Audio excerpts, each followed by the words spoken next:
আসসালামু আলাইকুম এভরিওয়ান, কেমন আছেন সবাই? আশা করি ভালো আছেন। তো আমি আজকে হঠাৎ করে চলে আসলাম সিলেট জাফলংয়ে। আর এখানে আইসা দেখি খুব সুন্দর পাহাড় আছে, আর এখান থেকে ইন্ডিয়ার ভিউ পাওয়া যায়। তো আমি এখন বর্তমানে পাহাড়ের উপর আছি, আর আমার সাথে আমার ছোট্ট ফ্যামিলি আছে। আর এখানে এইদিকে আমার পিছনে হচ্ছে ইন্ডিয়ার পাহাড়। তো আমি আমার ফ্যামিলিকে নিয়ে আসছিলাম শাহজালাল শাহপরান মাজারে জিয়ারত করতে। শাহজালাল শাহপরান মাজারে জিয়ারত করার পরে আমরা প্ল্যান করে আইসা পড়ছি জাফলংয়ে। তো এখানে আমি, আমার ছেলে রাইসান আছে, আর আমার ওয়াইফ আছে। তো আমি ওদেরকে নিয়ে এখানে আসছি। তো এখানে আইসা দেখি খুব সুন্দর ভিউ আছে, আর আমি এখানে আইসা ব্লগ করব, আমার কোনো প্রিপারেশন ছিল না। আর এই ভিউগুলো দেখে আমার কাছে ভালো লাগতেছে, তাই আমি ভাবছিলাম একটা ব্লগ করি।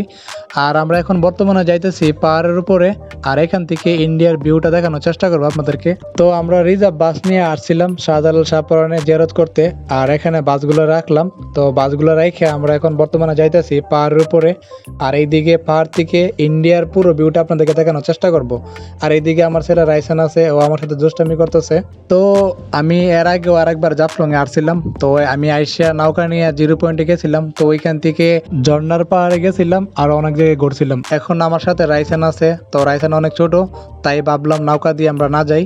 তাই আমি পাহাড়ের সাইডে আসলাম আপনাদেরকে পাহাড়ের ভিউগুলো দেখানোর জন্য।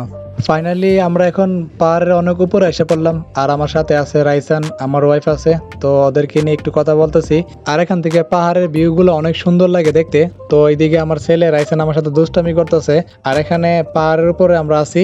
আর এখান থেকে ইন্ডিয়ার পাহাড়ের ভিউগুলো অনেক সুন্দর লাগতেছে, তাই আমি ইন্ডিয়ার পাহাড়ের একটু শট নিলাম। আর এখানে আছে রাইসান আর আমার ওয়াইফ। তো এখানের ভিউটা অনেক সুন্দর লাগছিল, তাই আমি মোবাইলে যতটুকু পারি আপনাদেরকে ভিউটা দেখানোর চেষ্টা করতেছি। আর আপনারা এখানে না আসলে বুঝতে পারবেন না এত সুন্দর ভিউ। তো এইটা হচ্ছে জাফলং থেকে ইন্ডিয়া পাহাড়ের ভিউ। তো এগুলো হচ্ছে ইন্ডিয়ার বাড়িঘর, আর এই ভিউগুলো অনেক সুন্দর।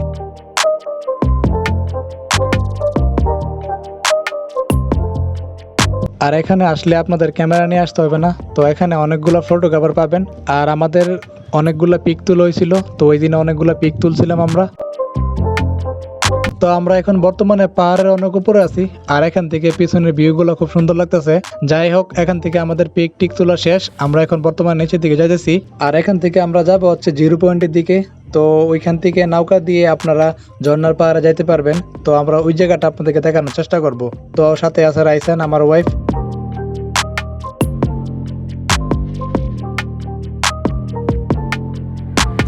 তো আপনারা বাস কাউন্টার থেকে কিছুক্ষণ হাঁটলে 0 পয়েন্টের দিকে যাইতে পারবেন। আর 0 পয়েন্টে যাওয়ার সময় দেখবেন এরকম খুব সুন্দর একটা বসার জন্য জায়গা আছে, আর এখান থেকে আপনি ইন্ডিয়ার পুরো ভিউটা দেখতে পারবেন।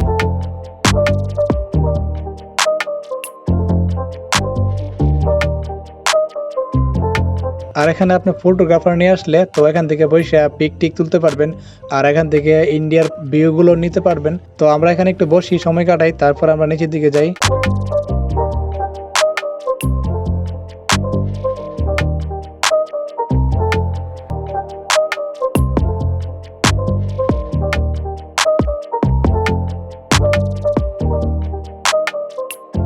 তো আমি এখান থেকে আরেকটু পাহাড়ের উপরে উঠি, আর পাহাড়ের উপরে উঠলে এখান থেকে নিচের পুরো ভিউটা দেখা যায়, আর এদিকে নিচের ঝর্ণাগুলিও দেখা যাইতেছে।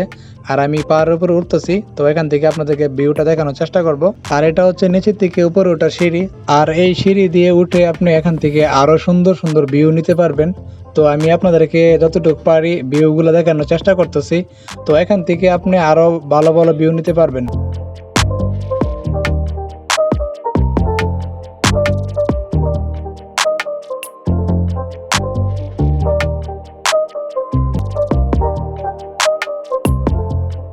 তো আমি এখানে সিঁড়ি দিয়ে আরো অনেক উপরে উঠছি, আর উপর থেকে এ হচ্ছে নিচের ভিউগুলি। আর এখান থেকে আপনি চাইলে পুরো ভিউগুলা দেখতে পারবেন।